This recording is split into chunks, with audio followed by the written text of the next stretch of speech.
발등에 불이 떨어졌을 때는 이미 남들보다 많이 뒤처진 다음이죠. 뒤처진 것은 둘째치고 당장 단칸방으로 옮겨가야 할 수도 있습니다. 안녕하세요, 페이지원입니다.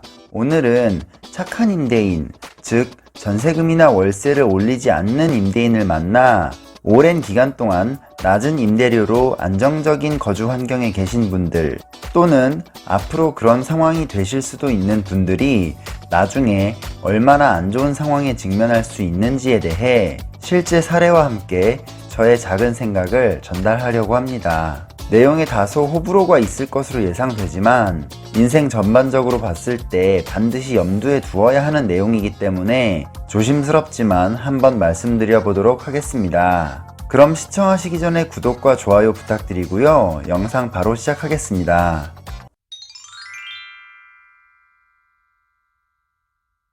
우리나라의 경우 보통 결혼이나 취업 등으로 인해 처음 분가를 하게 되면 거주 방식을 전세 또는 월세로 시작하는 경우가 많은데요. 특히 전세는 우리나라에만 있는 특별한 임대 방식으로 사회초년생에게 비교적 안정적인 거주 환경을 제공할 수 있다는 장점이 있습니다. 특히 최근 생긴 계약갱신 청구권으로 인해 장기적으로 전셋집에 거주할 수 있는 조건이 마련되었고, 이러한 장점 때문에 중년이 될 때까지도 전세로 거주하시는 경우도 많이 있죠. 물론 저도 첫 분가 이후 약 5년간 작은 아파트에서 전세를 살았던 적이 있습니다. 이 기간 동안 중간에 집주인이 바뀌기도 하고 큰 액수의 전세금을 올려주기도 하는 등 여러 우여곡절이 있었죠. 그에 반해 저와 가까운 제 지인 중 한 분은 오랜 기간 동안 집주인분께서 임대료를 인상하지 않아 매우 안정적으로 전셋집에 거주할 수 있었고, 현재까지도 그 집에 계속해서 거주하고 있습니다. 햇수로 11년째 그 집에 전세로 거주 중이고, 만날 때마다 집을 살 계획은 없다고 말하곤 했습니다. 정확히 말하면 이렇게 비싼 집을 은행에 빚까지 져가며 왜 사야 하는지 이유를 모르겠다며 부동산엔 관심조차 없었죠. 이분뿐만 아니라 제 주변의 많은 분들이 국민임대주택에 들어가거나 착한 임대인을 만나 장기간 한 곳에서 안정적인 거주를 하는 경우가 꽤 많이 있습니다. 예전에 저는 이런 분들과 비교하며 나는 참 운이 없구나 라고 생각했던 적도 있었죠. 저는 수년간 힘들게 모은 돈을 전세금 올려주는 데에 다 써버리고 나니 허탈하기도 했고, 머릿속엔 하루빨리 내 집을 마련해야겠다는 생각밖에는 없었습니다. 아마 이때쯤부터 본격적으로 부동산 공부를 시작했던 것 같네요. 지금 돌이켜보면 전세금을 올리셨던 그 집주인분께 고마운 마음도 있습니다. 그분이 아니었다면 저는 지금까지도 그 집에 전세로 거주하며 모은 돈으로 자동차도 바꾸고 해외여행도 다니며 나름 재밌게 하루하루를 살고 있었겠죠. 일정 기간마다 전세금을 올려줘야 된다는 현실을 깨닫기 전까지 제 삶이 실제로 그랬었으니까요. 자, 우리에게 안정적이라는 말은 달콤하지만 위험하기도 한 양날의 검 같은 단어입니다.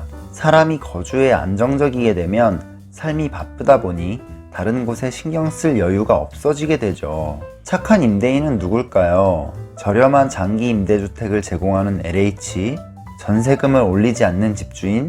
저는 이러한 안정적인 보금자리가 서민들을 더욱 서민으로 만들 위험이 있다고 생각합니다.